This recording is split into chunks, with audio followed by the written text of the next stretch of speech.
Hey guys, Insomnia here with some more AFK Arena. Here we are on the free-to-play account, which is on the test server. I repeat, this is on the test server, and I'm super excited about tonight's video because we have a brand new event, well, kind of recycled, the Lost Sigils. This is one of my favorite events because of the heroes you can get out of here and also what you can do with a pay-to-win account. So looking here, it is the Lost Sigils.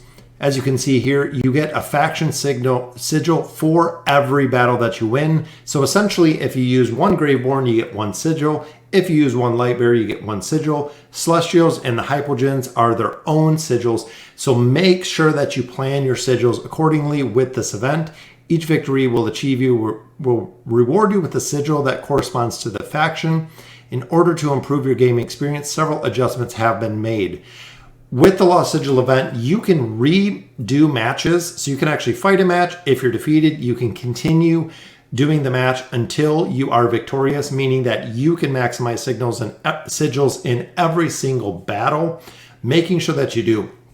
You only receive sigils when you're victorious. You can battle up to 6 times per day. You may lend mercenary heroes from your friends or guildmates, which is very, very vital because if you're looking for Celestials or if you're looking for the Hypogean sigils, you might need to merc someone, which you can.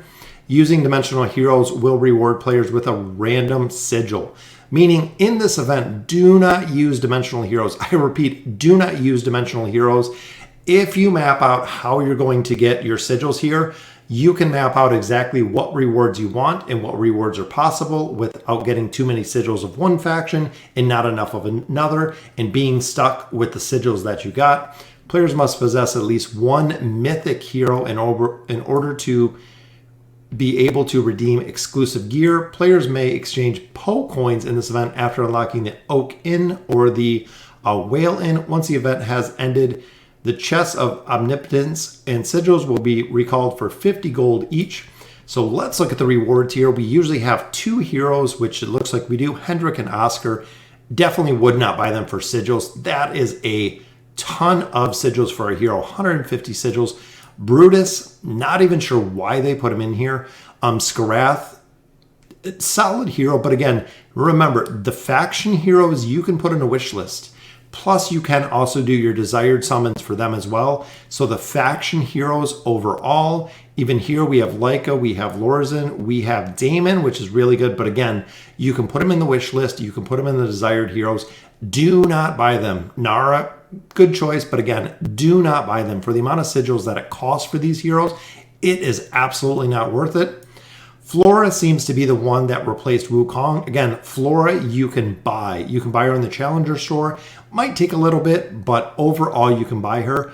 They included in here Athalia, 35 sigils, 95 and 95. So that is an insane amount of sigils for a hero, again, that you can purchase. Hero here definitely would be Mehira. Mehira would be my only choice. If you are choosing to buy a hero, Mehira would be the only choice that I would go with in here. Fodder is always a pretty good buy just because of you can only get 4, but if you get essentially 80 cards, if you get all 4, that is an insane amount of fodder for one specific faction. So if you're looking to build a specific faction, and you're a little bit of a lower level, fodder cards or the rare cards are always a good choice if you're not intending to pick up Mehira, which I would recommend. Of course, down here we do have the sigils. We have the regular primordial sigils. We have the amplifying sigils. Both of these, again, do not buy them. I repeat, do not buy them. You can get them from gold out of the store. You'll get them out of summons. These sigils will come from different avenues, which brings us to red chests. Most events, that is the highest priority is the red chest because to get them in bulk, this is the place you get them. So essentially you can limit 5, you can get 20, so we can pull 100 chests out of here. Depending how many sigils that we can get, usually you can pull both of them, meaning that you could possibly get 200 red chests out of here, which is absolutely insane. Down here we do have our PO coins. PO coins, again, you can get from the shop. You get them over time. You can buy them with gold. PO coins, I would definitely not go for, as well as gold. Gold, do not use your sigils for gold.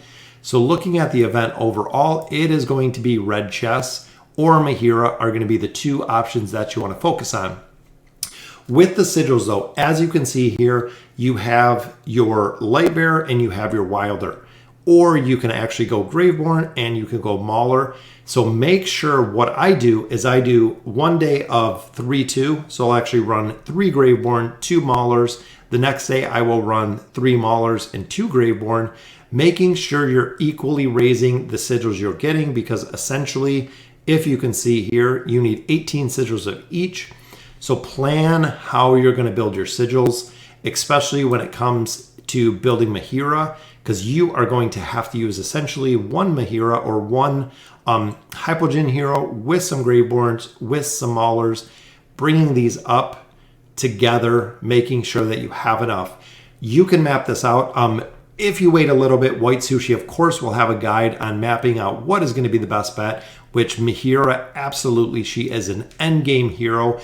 Even using her earlier game, very, very powerful hero to have, as well as picking up the red chest.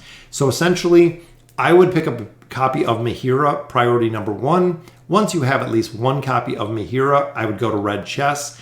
If you're building more of those, if you already have Mehira 2 Ascended, I would just go ahead and pick up red chests and continue to build those. And here, of course, is our mercenaries that you can pick up. So I don't have any mercenaries yet, but I will definitely hire some for this event. Also, it does keep track of all your sigils right across the top, which is absolutely phenomenal. I love this event every single time we do it. Last event, I believe it was the twins. I believe here is where we got the twins. I know they've ran Zolrath and Orthos in here a couple times. This event has been around for a little bit. Just running it again is very, very cool, especially with the amount of red chests that you can pull out of this event. Also with that is usually you can buy sigils. So let's take a look here at the Visiting Merchant. There it is, buying sigils out of here just for cash money. Remember, this is always the worst deal that you can pick out, is the event deals. They do appear here in the actual daily deals. The daily deals, you get way more sigils for a way cheaper amount. We'll go over and we'll actually break out the ratios of what the deals are. But if you are spending $25 or $30 here for the deal, if you do the daily deal with the merchant, not only do you get more sigils for your money, you get bonuses in here. Since this account is free to play, we cannot see all of the other bonuses, but they have one with red chests, they have one with the tree juice, they have one with Poe coins, they have a couple with all different things. If you need hero essence, if you need EXP, if you need gold, a lot of the chests in here are more than worth it to get this chest. This actually allows you to pick the sigils that you want, which is amazing if you are choosing to purchase. Like I said, stick with the daily deals. Always stick with the daily deals for what you're going to buy versus the Visiting Merchant, because these ones are way worse of a value than what you'll get from the daily merchant ship. So let me know in the comments what you think. I'm super excited. There's also a little Autumn Times. If you guys haven't checked out the Facebook page, it is another chest of wishes, which again, these emblems you can buy. You can buy these. Overall, you get a lot of these through either the Peaks of Time or the Voyage of Wonder, as well as scrolls. So I would definitely go with my Twisted Essence, the Tree Juice here, to continue building that out of the Chest of Witches. But this only gives you 1 free chest and 300 gold, which is the Autumnal Rewards. But super stoked to see the Lost Sigils event coming. Now, on the main servers, primary global servers, it'll be usually 5 to 7 days before you see this. Also, as you can see, the Labyrinth of Limbo is up. So this will double the rewards that you're getting out of the Labyrinth. So very, very cool, especially with Ezio coming up. Make sure for Ezio, you have 160,000 lab tokens. That is the requirement. Even if you're capping the other 3 avenues that you have to buy them, you need 160,000 lab tokens to go ahead and buy Ezio if you plan to buy him.